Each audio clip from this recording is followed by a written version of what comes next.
Hi everybody and welcome to the channel. I am Richard. Today I'm going to be showing you Core Space. This is an awesome miniature skimmeris game from Battle Systems. And it's a game that has a campaign in it, but you can do whatever you want to do with it really. You can battle other players, you can make your own campaign, you can do whatever you want to do. I have done a video where I did the unboxing. I showed you all the components, but also the setup. So if you want to see that, press the link above me and check that one out, because this video will be strictly gameplay. I'm going to take you through a few rounds, show you how the traders can interact with things on the course, but also show you what happens when the purge comes. So let's check it out.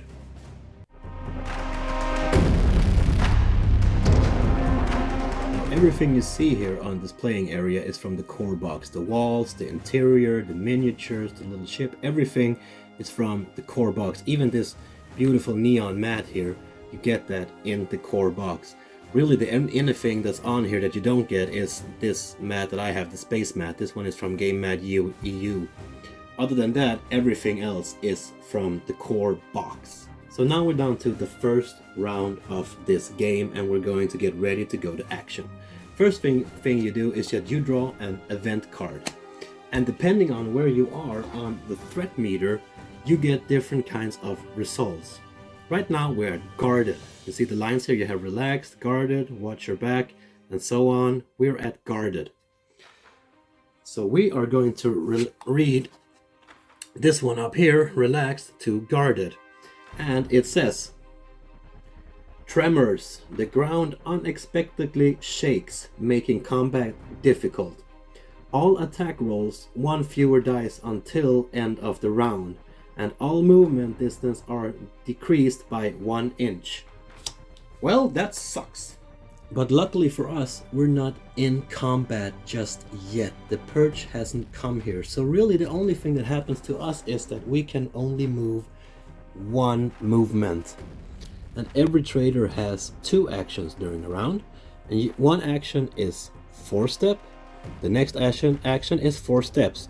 So if you want to move 8 steps, or 8 inches, that would be 2 actions. Some traders has extra abilities which can make them go a little bit further, but you can make a maximum of 11 inches movement during your round.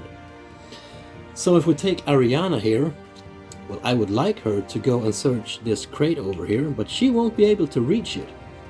And Butler, the one we're going to save, he is way over here.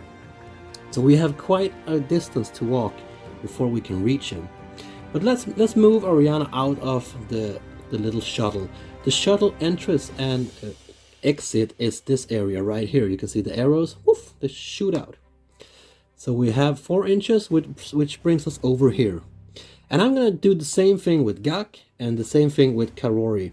And now we can't do anything else with movements, but what we could do is that one of them could make a general search in this room.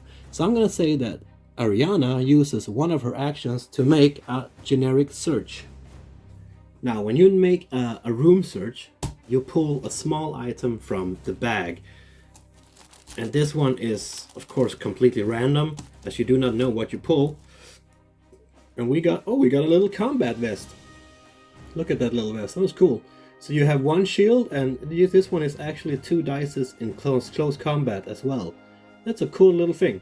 And back here you can see the value of the item. So if you want to buy this, it would cost you 16, but if you want to sell it, you only get 8, which is usually the thing with items, right? You buy them real expensive and then you can't sell them for nothing. So this one will go down into Ariana's items slot. And these item slots are really, really cool because you only have a certain amount of space in here. So when Ariana picks this one up, her item space is full. You can see Gak and the other one still have some space left. So what I'm going to do here is that I'm going to use Ariana's effortless action to actually trade with Gak, because he does not have any armor and they're standing right next to each other, so it would be a perfect opportunity for her to take this one and give it to him. Now he can only done or more with during his turn with an action. So he can't take it on right now because he's already used his actions, and he has to wait till another turn. So now it's down to the purge phase. And as you can see here, we are still at guarded, which means that we have to roll the chance dice to see if we get any purge. So let's try that out. This dice tower does not come with the base game. I have actually created this one myself, and I'm quite proud about that. So let's see what happens. We got no purges on the board. That was quite lucky. So now we're done with the traders. As you remember, Ariana searched a room, and you can put one of these magnifying glass in that room to remind you that that room has been searched. Now, usually after the trader phase comes the purge phase, but we have no purges on the board, so we move on to the civilian phase. These ones activate after a dice system, and this dice means different things. This one, for example, is that they want to trade with you, they want to join your crew, they want to fight you or someone else, they want to hide, they want to walk away, or if the hostility tracker, which I called threat tracker before, it's called hostility tracker, is high enough, they might turn into a live one. And these ones are the meanest of them all. These are the ones that you just do not want on the board. But let's move on to the civilian phase. So let's start with this civilian right here. His name is Lars. He is out on a stroll on a usual day of work and just want to mind his own business. But let's see what he's gonna do. He wants to... Now he got this one, which means that he wants to trade something with a trader. But he has to be in line of sight of a trader to be able to do that, which means that he can't, because he can't see anyone anywhere. So instead, he will move 4 inches in the direction that this little arrow is pointed. So if it landed like this, it means that he wants to walk 4 inches that way. So let's see where he ends up. 4 inches in this direction here, that would be right about here. So now Lars, our little fella over here, he is done. But we had ourselves a few more civilians, 2 more, so let's see what they're gonna do as well. This one is called Ganik, and he wants to hide. And again, the error decides which way he wants to run and hide. So I would say that he wants to run over here and just get out of the way for, well, I don't know who he's hiding for right now. Us, I guess. That's about right. And that brings us up to our last civilian. The last civilian we have to move is Trevor. Or Trevor. Trevor, maybe his name is. And we got the dice. And this one is actually that he wants to join our crew, but he can't see our crew. Our crew is down here, so he can't see us, which means that he moves in the direction of the error. And as you remember, they have 4 inches movement, which put him right about over here in the corner. So that was the civilian phase. During the assessment phase, it's not that much work. Really, it's just about moving these little tokens here to show that these ones are ready for play again. And as I play solo, I do the same thing on all of the purge and civilians. It's just an easy way for me to remember that these guys have not activated yet. So now it's time for round 2. So now we're down to round number 2. And as you remember, the hostility tracker must go up. So in each new round, you put a new peg on it. Now we're still at guarded, so we're still kind of safe.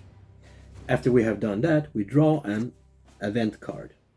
This one only has 1 on it, so it doesn't matter where you are on the hostility tracker, it would be the same.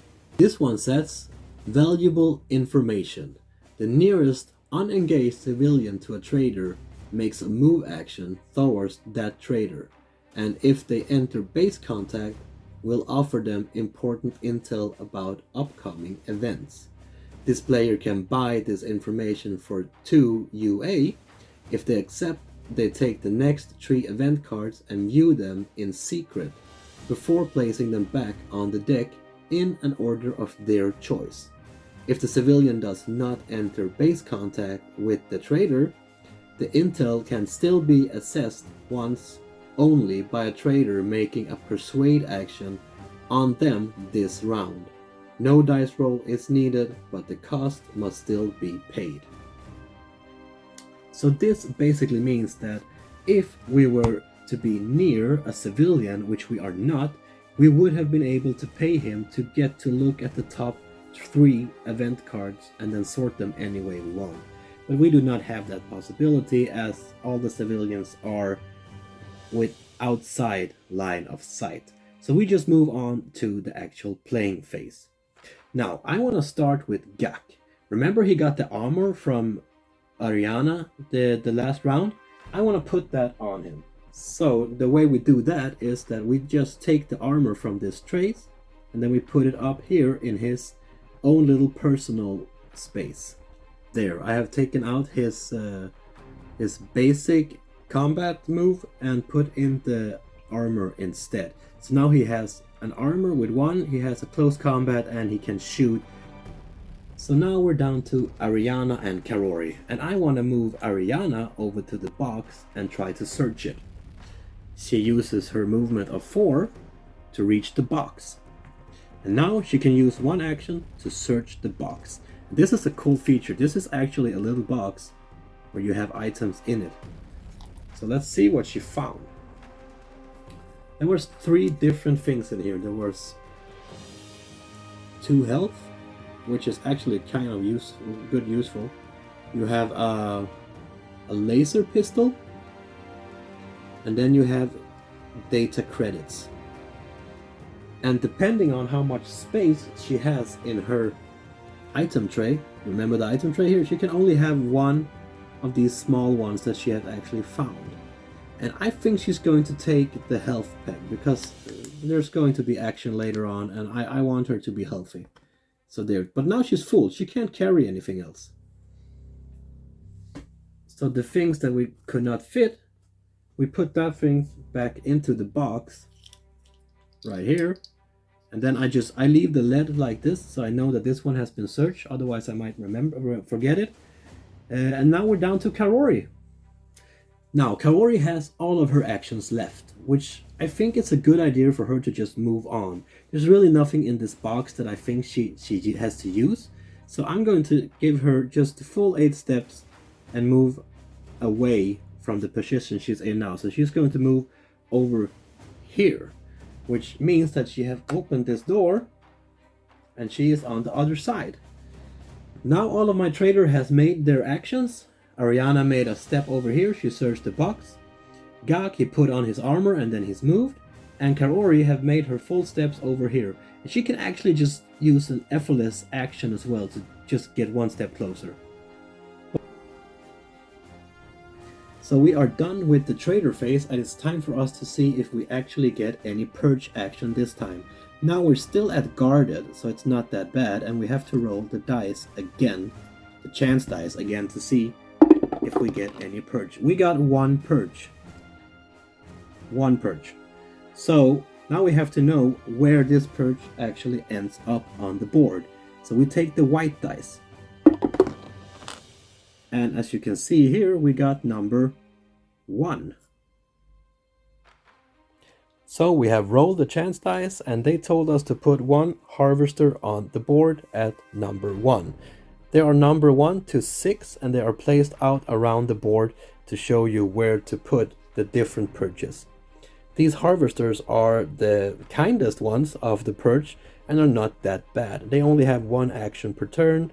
They can only hit, they can't shoot, so it's not that bad. And so far they are pretty far away from our traders, which are over here, so we should be safe for now.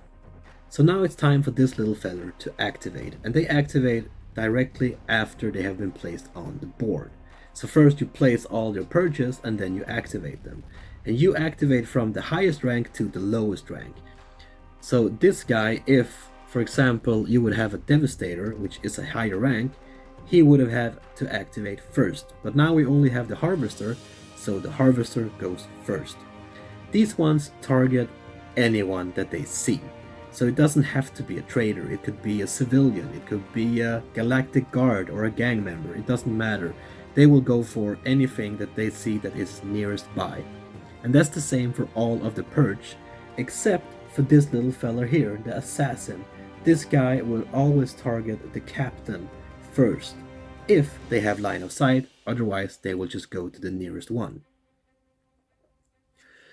So, since this one can't really see anyone, he just moves. And they have 4 steps as well as traitors. There, he moves over here, you can't see him, but he's behind here, which would make his turn come to an end, as he only has 1 turn, 1 action per turn. So let's move this little feller. Since he can't see anyone, he won't really have anything to go to, so he just tries to get to the nearest civilian or player in this. So now it's time to activate this little feller, and he can't really see anybody. He doesn't have line of sight to anything. So he would just take the closest route to any living creature really, which is this civilian over here. And they have 4 steps. So that puts him right here where you can't see him, but he's behind here. So that was the purge phase, which brings us down to the civilian phase. And as you remember, we used the civilian dice to see what the civilians are doing. This guy again, Ganik, he wants to hide, and he wants to run in the direction of the arrow, which is pointing that way. So this guy would take 4 steps, and he would run up here to hide in mid-open air, which doesn't make any sense, but that's the name of the game, right? Now we have another civilian, which is Lars. The last time we left little Lars, he was out on a stroll, but let's see what he does now. He wants to join a trader crew, but again, we are not near him in any way. So we can't do this because we have to be in line of sight. And instead, he will move in the direction of the arrow, and the arrow is pointing this way. So Lars would have to go around this big thing here. Puts him right about there, I would say. Last civilian we had was Trevor. So let's see what he does. He will also run and hide. This time he is running in the opposite direction. So he will be running over right about there. So we've done the traitor phase, we've done the purge phase, and we have done the civilian phase. And now we're down again to the assessment phase. And really it's just all about taking away these little lightning balls here. And we are ready for round number 3. So now we're down at round number 3. And we started out with 6 pegs. And in round number 2 we got number 7. And now in round number 3 we get number 8. Which brings us into Watch Your Back. And this one might be a little bit harder for us now. So we draw an event card, but this time we read Watch Your Back. And it says, hey, the nearest civilian to a purge, which is this guy, distracts us. Immediately move that purge, which is over here, toward that civilian. So that means that this purge that you can see that's behind here will move to this character over here called Ganik. So he will go 4 steps, he will run over here. So that was actually quite good for us, because this guy helped us by distracting him away from us. So during this round, I want to see my crew members do a little bit more of progress in actually reaching the objective. So I'm going to start with Ariana, who stands all the way over here, and just get her running. So if we take 4 steps with her, we would end up right about there. And then we take 4 more steps and we put her here. Now we take our big friend Gak here and we put him there, and then we keep on moving over here. And the last one in our crew is Kaori. But Kaori, I don't want them to split up too much. So I want her to move 4 steps here, and then I just want to search this room to see if there's anything in it that I might need. Remember, we take up the bag and then we find a good little little token here. Breach door. Now this one is pretty useless for me as I do not use the advanced rules. So all the doors are already considered to be open. So I can't really use this to anything. I'm just gonna throw that right on the ground. I could sell it. I could sell it for the amount, but it's practically worth nothing. So instead of filling up my item tray, I would just leave it on the floor as it is. And then I would place a magnifying glass in this room as well, just to show that it has been searched. Now we have done the trader turn and it's time for us to roll for purge again. But this time we are at watch your back. So we will roll the black chance dice twice. Once for harvesters and once for devastators. So let's see if we're lucky or unlucky. Now we did not get any harvesters, which is quite lucky. But we did get one devastator. So let's see where he ends up. The devastator comes at number 3. So we start this purge round with the devastator as he is the highest ranked purge on the board. And he can actually see Ganeek through the window. He has line of sight. On the player board of the purge, you can see that they have 2 actions, but these 2 actions are linked together, which means that they can either walk twice or shoot twice. Now he will try to shoot Ganeek. When a devastator shoots, they uses 3 dices, and the purge can shoot in any distance. So they do not have short, medium, they only have it all. They can shoot anywhere they want. Let's see if he hits. Now he got 1 hit on Ganeek. But as you can see here on Ganeek's board, he do not have any armor or anything, which means that poor Ganeek is gone. But then what happens with this devastator's last action? Well, he can't use it, because as you remember, he had a linked action only. And he have already shot Ganeek through the window. Over here, he's lying down here. But he can't see anyone else. He does not have line of sight to Kaori that are standing over here, which is really lucky for her. So this purge turn is now over. Now we only have 1 purge left, but he has line of sight to no one. So again, he will just try to move to the closest one, which is Kaori that stands over here. But he would have to go around this wall to reach her. So that's what he's gonna try to do. If we measure up 4 inches, he will end up right about there. He only have 1 action, so he doesn't come any further than that. And his round is over. So we're back at the civilian phase. Poor Ganeek has done his during this game and won't come back. Now we only have Lars and Trevor left. So let's see what Lars does. He wants to trade. And he has no line of sight to any of our crew members. So what he will do is again walk with the arrow. And the arrow is pointing him towards the wall. So he would make his 4 steps and stand over there. So let's see what Trevor does.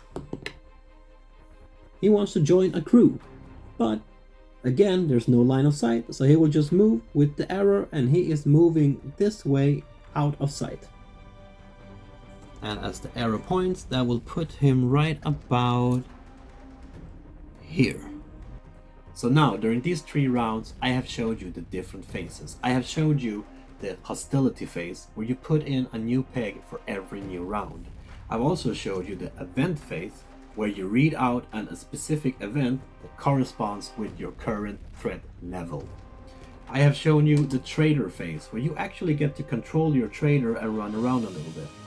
I have showed you the purge phase, where you roll the purge dice to see which purge you get and then how they activate. I've also showed you the civilian phase, how the civilian acts and what they can do.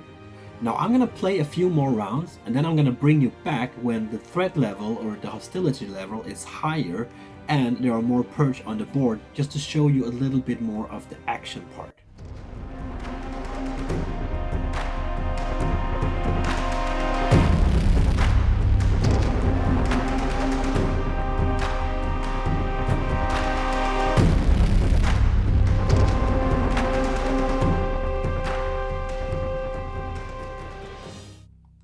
But I bring you back now to the battle here, because there has been quite some action here. There has been some purge that have come to the board and also disappeared from the board. This one is the new one.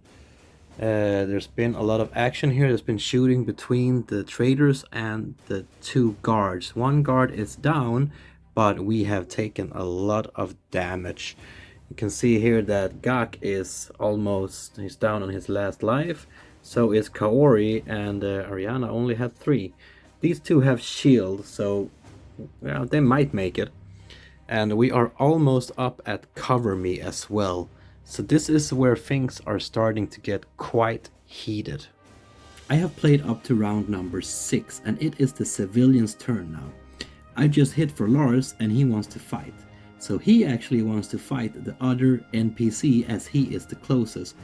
And if we look at Lars's card, he has a 1 in fighting and 1 in shooting.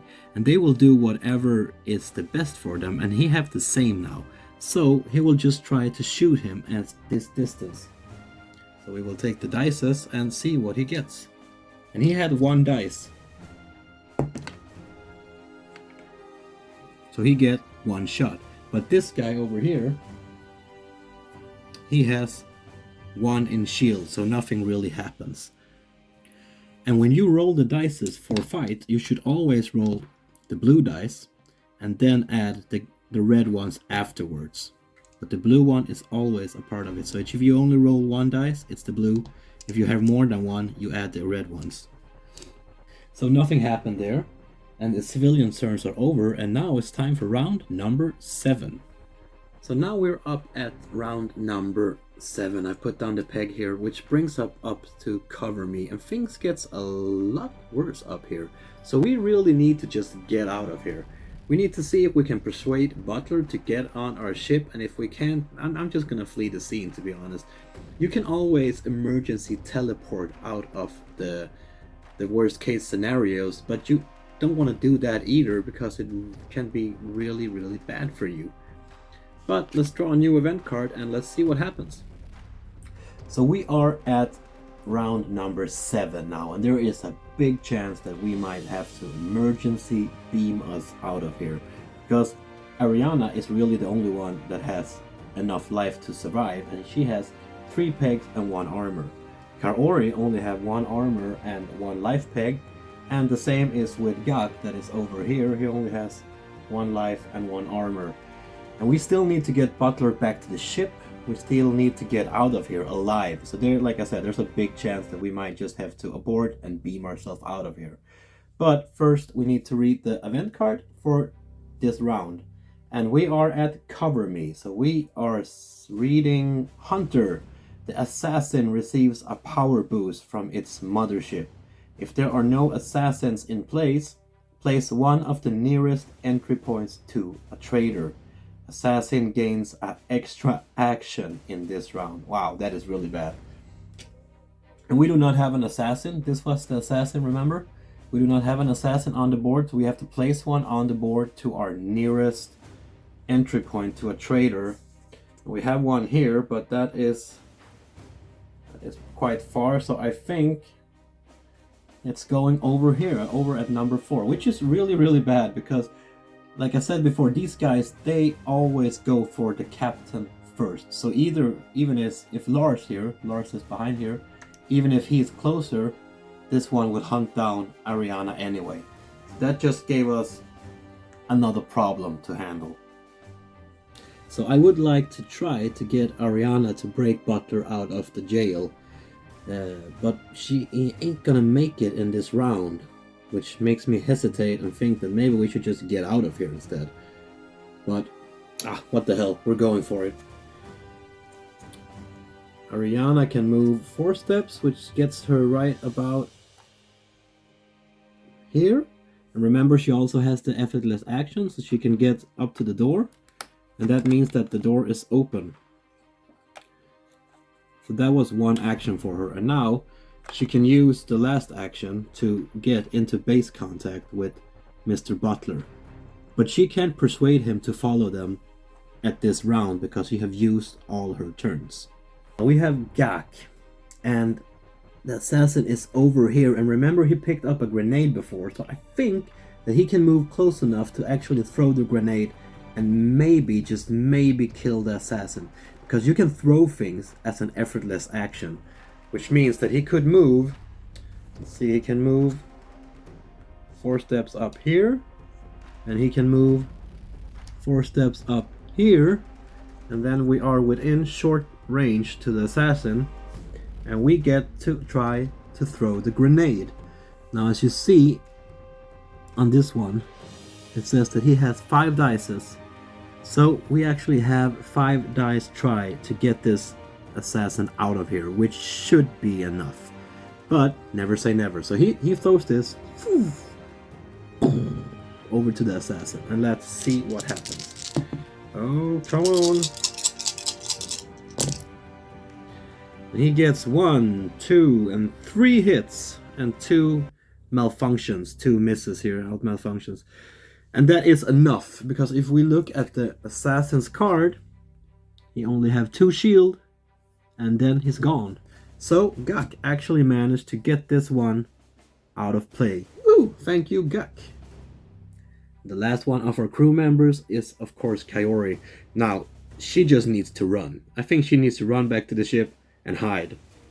Because she's haunted here. She's haunted by 1, 2, 3 purge. 3 different purge. And 2 of them are the Devastators, which are quite bad.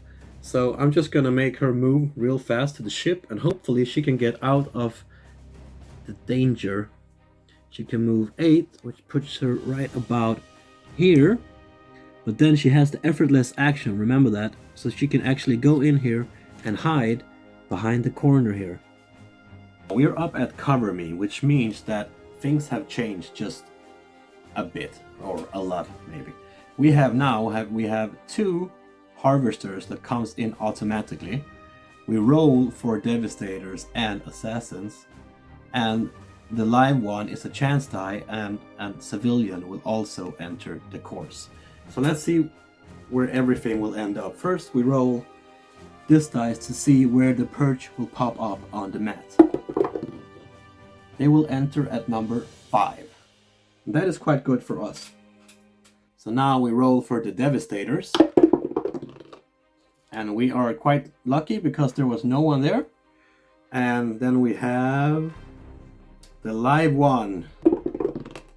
The live one, we did not get a live one, so we're quite lucky. And the last thing is that we're going to put out 1 more civilian that will activate next round. And he will be at number 4, which is also really good for us because that will also take away some fire from us. So let me take you down to the board view here. We have the purge, it's their turn. But they really do not have line of sight to anybody. We have Gak, and he is way over here, but he is behind that wall, so they can't see him.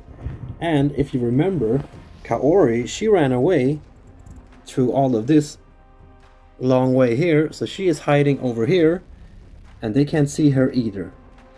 So what do? They take the one that is the closest route, and we have to measure that with the measuring stick.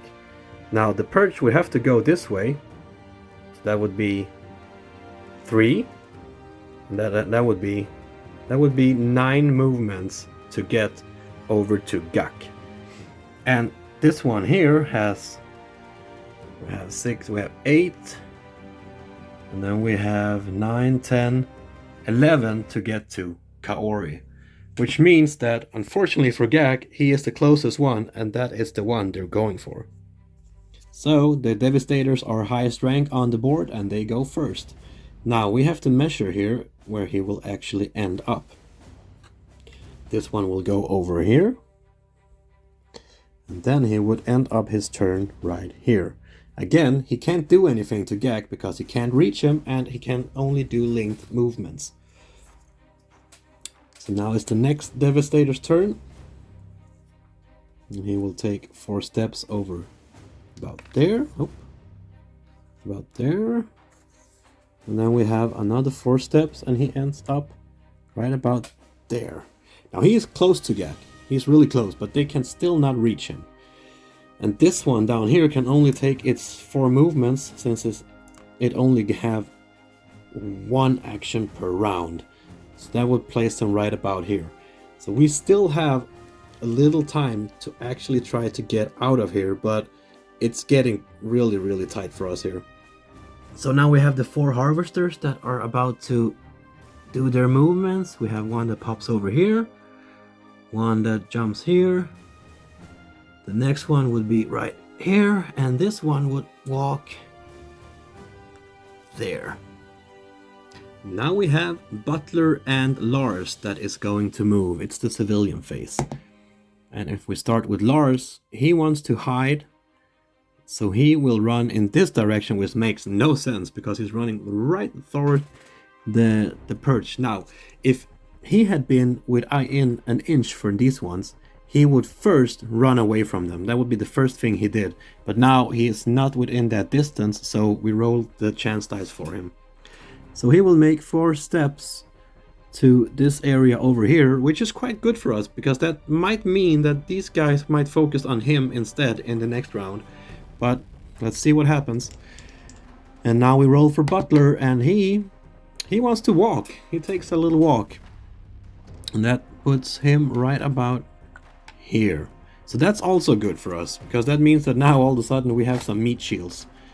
Operation Human Shield has officially started. And now we are officially in round number 8. And the threat level just rises and rises. This is from the Gak throwing a grenade, and now we're into the new peg here at level 8. Now I think we really have to just figure out a way to get out of here. Kaori over here, she might be able to get to the ship.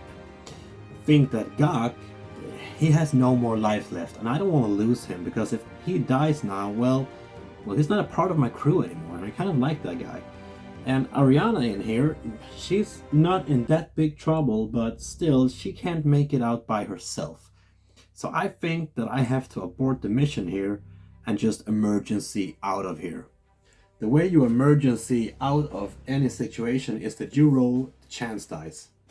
When you emergency teleport out of any situation in this game, a lot of bad things can happen. You have to roll the chance dice. And depending on what number you get, you will get different kind of results. So I'm gonna take the chance dice and I'm gonna roll it. And let's see. This one is for Ariana, and she got number 6. And this one says that the trader is teleported safely on board along with all their equipment, and there is no further effects. So she was really lucky, really lucky. So she gets back to the ship and nothing happens to her. Now I'm gonna try to teleport Gak out of here.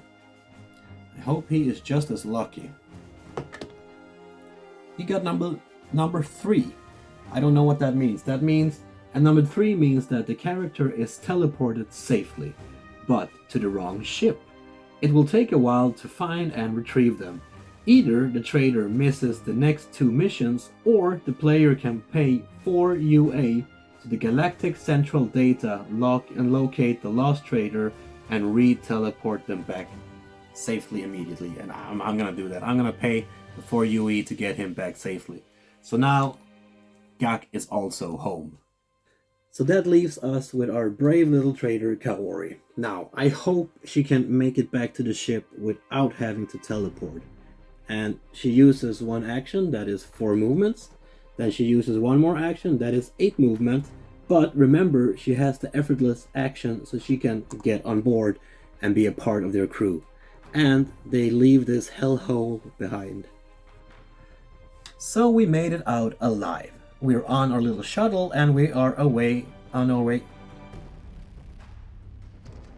So we made it out alive. We are on the shuttle, we are safe and sound, or we are... So we made it out alive. We are safe and sound on the little shuttle, and we are on our way to the mothership. Now, we made it out alive, but we did not do our missions. We managed to break him out, Mr. Butler, but we did not manage to persuade him and get him back to the ship. We didn't manage to get the data from the data pod either, but at least we had a good time. We managed to find some good things in these little cool crates here, and what we can do now when we get back to the ship is that we can sell them. because there are different stores in the galaxy. So if you want to sell some armor, you would like to go to Grig's Emporium.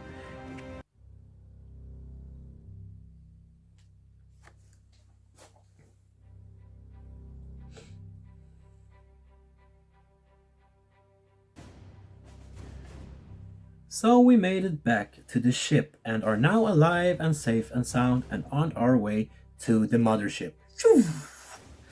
But we did not complete our missions. We managed to break out Butler, but we did not persuade him to follow us back to the ship. We did not get the data that we needed from the data pod either. But we had a good time. We got some things from these little boxes here. And now that we're back at the ship, we can sell them and trade them for half price, of course. Now, there are different stores in the galaxy. So depending on what you want to sell, you need to visit different places. If you want to sell armor, you should go to the Armorette. Or, for example, knives and close weapons, you should go to Up Close and Personal. And there are a bunch of different stores here where you should go if you want to get the most money for the merchandise that you sell. Also, when we make it back to the ship, we get some career points for making it back and staying alive. Now you can see Gak here, he will actually gain a level here because he only have 1 dot left on the career spot. So when he gets that dot, he will also get a new skill point. There you have it, people. That was Core Space from Battle Systems. This is a fun miniature game. It's fast gameplay. You can play it with your friends. You can play it alone. You get the cool terrain, you get the cool miniatures, you get the cool little interior things here. I mean, this is just, you get the whole bunch. And the game is just so much fun. There's a bunch of expansions for you out there that you can buy to make it even harder or easier, depending on what you're looking for. They have a new game coming called Firstborn. The Kickstarter has ended, but I'm guessing it's gonna hit retail. So, if you enjoyed this video, if you enjoyed seeing what I'm doing, please hit subscribe button, give me a thumbs up if you like this video, and I see you next week.